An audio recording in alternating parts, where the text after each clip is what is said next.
También nos está acompañando aquí Susana Sarria, que es el apoyo jurídico de la Dirección de Vivienda Rural. Entonces le doy la palabra a Carol Perugache para que empiece con el tema de la política de vivienda rural. Bueno, gracias Lina, muy buenos días para todos. ¿Me escuchan? Bueno, sí, señora. ¿Se ve Buenos la días. presentación? Sí, buenos días. ¿Sí se está viendo? Leo. ¿Sí? ¿Me confirman si se ve la presentación? Leo, para uno verse. Sí, Es que pues tenemos que ver la presentación. yo sí la estoy viendo. Yo también estoy viendo la primera diapositiva. Listo. Entonces, les voy a mostrar las generalidades de la política, que es importante que las conozcan todos, los resultados de la convocatoria de vivienda nueva y cómo se hace la selección de la población que va a ser beneficiaria de subsidios. Entonces, para mencionar y para que todos tengan claridad, la responsabilidad de la política de vivienda la asume el gobierno o se la asigna el gobierno nacional a partir del plan de desarrollo del presidente Duque al Ministerio de Vivienda a partir del 2020. Entonces, antes habían programas y proyectos que estaban a cargo del Ministerio de Agricultura, anteriores al 2020, pero con la responsabilidad asignada a Ministerio de Vivienda se crea la nueva política de vivienda rural que se construyó el año pasado y es la que nos permite tener un marco de acción para el corto, mediano y largo plazo. Entonces, aquí es importante mencionar que pasamos de programas y proyectos de vivienda rural que trabajaba el Ministerio de Agricultura. A partir del 2020, Ministerio de Vivienda asume la competencia. Para entonces dar contenido a esa responsabilidad asignada en el plan de desarrollo, lo que hacemos desde el Ministerio de Vivienda es construir una nueva política pública. Es la primera vez que se construye a nivel nacional. Y esta política tiene 4 pilares fundamentales. Una que es el diálogo social y la participación, es decir, se estructura con base en conocer cuáles son las necesidades habitacionales de la población. Hay una amplia participación desde la formulación de la política. Otra, el diseño participativo e incluyente, donde es la comunidad también la que nos aporta los insumos para poder diseñar esos prototipos de vivienda, esos modelos de vivienda que se van a implementar con los subsidios. Luego tenemos un tercer pilar que es el modelo operativo y eficiente, que es el que nos va a permitir cerrar los proyectos y que no se queden las casas sin hacer, sino que finalmente se construyan. Y un cuarto pilar que es la regionalización de los proyectos para generar también incentivos y movilidad al desarrollo económico de las regiones. Esta política se crea bajo 3 enfoques: no desarrollo humano porque buscamos viviendas dignas para las personas, para los hogares que las habitan; desarrollo rural porque se entiende que la vivienda es más que las 4 paredes, en el entorno rural también hace parte el lote, las actividades productivas, y buscamos también que haya un desarrollo sostenible en el tiempo. Entonces esos son principalmente los 4 objetivos o los 4 pilares con lo que nosotros buscamos que tener unas viviendas con adaptación cultural, una asignación de los recursos del Estado en diversas regiones que no se queden en pocas manos, un mejoramiento en los proyectos, o sea que realmente se construyan las viviendas y no se queden subsidios asignados sin ejecución, y que haya un cierre financiero de los proyectos. ¿Esto qué significa? Que hay unas modalidades del subsidio familiar de vivienda a partir de la nueva política y de la normativa, que son proyectos o viviendas en especie. Acá no se asigna dinero, sino que se entrega a la familia la vivienda nueva o el mejoramiento terminado, y se va a hacer con un valor del subsidio de 70 salarios mínimos legales vigentes para la vivienda nueva y 22 salarios mínimos legales vigentes para los mejoramientos. Entonces, ese es el marco de acción sobre el cual estamos trabajando para poder incorporar no solamente a la población víctima del conflicto armado, y aquí hablo de la generalidad de la política, sino a toda la población que habita en el campo colombiano. Sin embargo, pues la resolución 536 del 2020 da una especial atención pues a las familias víctimas y a los hogares de restitución, y esta población pues también va a tener o va a ser tenida en cuenta para todos los procesos en los cuales nosotros estamos o vamos a empezar a desarrollar los proyectos de vivienda. Aquí es importante mencionar que la ejecución de los recursos se va a dar a partir de la convocatoria realizada en el año pasado. Esa convocatoria es para vivienda o fue para vivienda nueva, y lo que hicieron los municipios fueron 434 municipios que presentaron sus propuestas válidas para ser evaluadas, y finalmente se van a atender 99 municipios dada la disponibilidad de los recursos. Es decir, presentaron 34 municipios del país una oferta, una propuesta de cofinanciación de proyectos de vivienda. Aquí tenemos dos tipos de municipios: los rojos, que en la mayoría son municipios PEDET y que tienen un altísimo componente de necesidades habitacionales, al igual que pobreza multidimensional y condiciones de mayor vulnerabilidad frente a los otros municipios que ustedes pueden ver que están en verde. Estos municipios rojos tienen una cofinanciación desde el gobierno nacional del 80% del valor del subsidio, es decir, de esos 70 salarios mínimos que corresponden al total del subsidio, el gobierno nacional pone 80%. Y en los municipios que están pintados de verde, que tienen un poquito mejor condiciones que los otros, pues el gobierno nacional va a hacer un aporte del 50%. Eso significa que la entidad territorial debe aportar una cofinanciación del 50% para que sea posible desarrollar estos proyectos. En el marco de esta convocatoria, entonces finalmente tuvimos un presupuesto inicial de 160 millones que se amplió dada la demanda que se tuvo de los municipios que presentaron sus propuestas a 270 mil millones. ¿Eso qué significa? Que el presupuesto alcanza ya no para cubrir 16 departamentos, sino proyectos en 28 departamentos, y pasamos de tener una cantidad inicial de viviendas nuevas a construir de 3.200 a 5.800.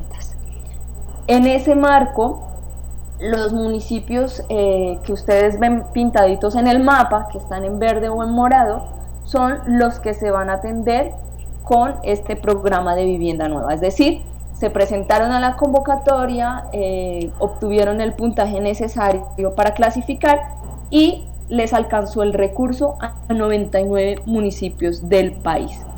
Lo que se busca además con esta intervención en territorio, como hablábamos inicialmente, la vivienda también como promotora de desarrollo regional, buscamos la generación de empleo a partir de estos proyectos de vivienda. Entonces la vivienda vista como un motor de desarrollo.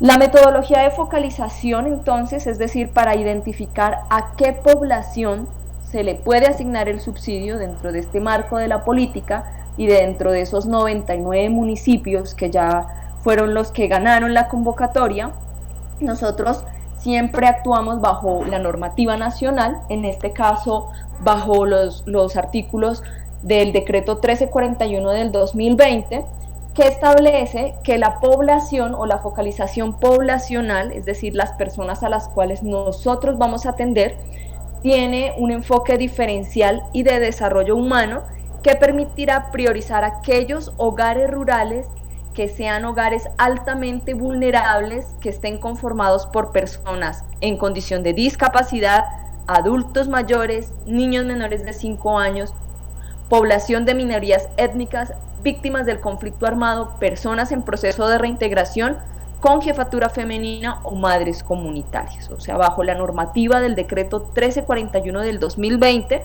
se establece que esas van a ser las condiciones principales sobre las cuales vamos a definir cuáles son los hogares a atender. Y aquí hay algo importante a mencionar, y es que como la focalización o la identificación de la población es responsabilidad de la política, es decir, el ministerio va a generar unos listados, que va a entregar a los municipios para que se verifiquen en campo. Es importante saber que esta población o que esta información se toma de las principales fuentes de información a nivel nacional. La población que vamos a tener en cuenta, como lo mencionamos en el artículo anterior y acá se puede ver de manera gráfica, es en la parte amarilla donde dice focalización poblacional, son aquellos hogares pobres con jefatura femenina, madres comunitarias, adultos mayores, personas en primera infancia, en condición de discapacidad, que pertenecen a grupos étnicos, víctimas del conflicto armado o personas en proceso de reincorporación. Para nosotros, desde la política y desde el Ministerio de Vivienda, poder garantizar que efectivamente la población atendida sea esta que está enmarcada en la normativa y en la ley, lo que hicimos es identificar esta población y hacer una puntuación de cada uno de esos hogares. Esa puntuación lo que nos permite es conocer cuáles son esas características dentro del desarrollo humano, por ejemplo, cómo están conformados esos hogares que de acuerdo a la normativa deberían ser priorizados en la atención. O sea, aquí tenemos normativas como el decreto 890 del 2017, la ley 861 del 2003 que me dice que debo privilegiar aquellos hogares de jefatura femenina, la ley 1448 que habla de la importancia de incorporar la población étnica, los adultos mayores bajo la ley 1850 del 2017, el decreto 1350 del 2018 que también me involucra a la población en situación de discapacidad, los miembros del hogar que son madres comunitarias o madres sustitutas. Pero si también nos vamos al decreto 890 del 2017, pues también tendré que incluir dentro de esta población a beneficiar la población reconocida como víctima y pues también a las personas en proceso de reincorporación. Estos hogares que se tienen en cuenta dentro de la priorización también son hogares que de acuerdo al decreto 890 del 2017 pues tienen o presentan condiciones de pobreza o pobreza extrema y tienen alta dependencia económica.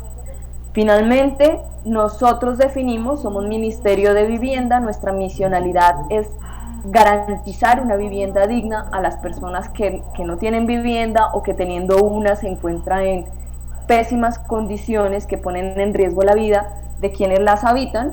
Entonces también consideramos las variables que se cuentan para el déficit habitacional, es decir, familias que vivan con otros hogares, que compartan una misma vivienda con otras personas y no tengan vivienda propia, que tienen viviendas cuyos materiales son inadecuados, tanto en pisos como en techos, como en paredes, se encuentran en condiciones de hacinamiento crítico no mitigable, es decir, demasiadas personas viviendo en casas muy pequeñas, han sido afectadas por desastres naturales o se encuentran en zonas de reserva campesina.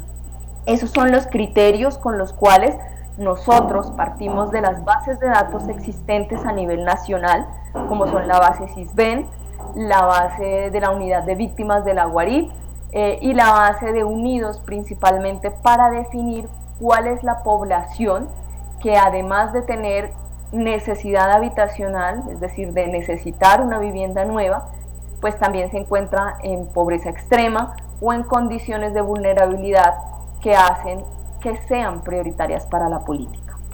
Ese es el objetivo y así se seleccionan las personas para esta convocatoria.